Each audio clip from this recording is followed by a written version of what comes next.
Men judayam vesim kattaligi sababli endokrinolog tavsiyasi bilan doktor dallariga keldim. Balon qo'ydirganimga 3 oy bo'ldi. 3 oyda kerakli natijadan oshiqchasini ham erishdim. To'g'ri ovqatlanishga o'tdim. 3 barobar kam yeyishga odatlandim. Shakarim 16 edi.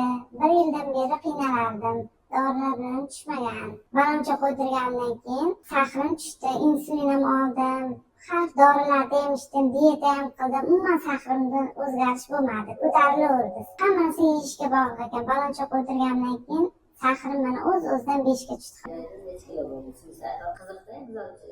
Men 86 kilodan pastga umuman tusholmasdim.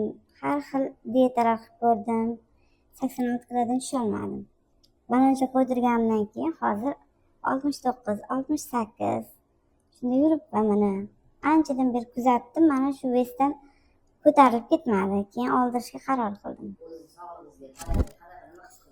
Rosa yengil bo'ldim, oyoqlarim og'rishib qoldi, bekorchi bosh og'riqlar yo'q.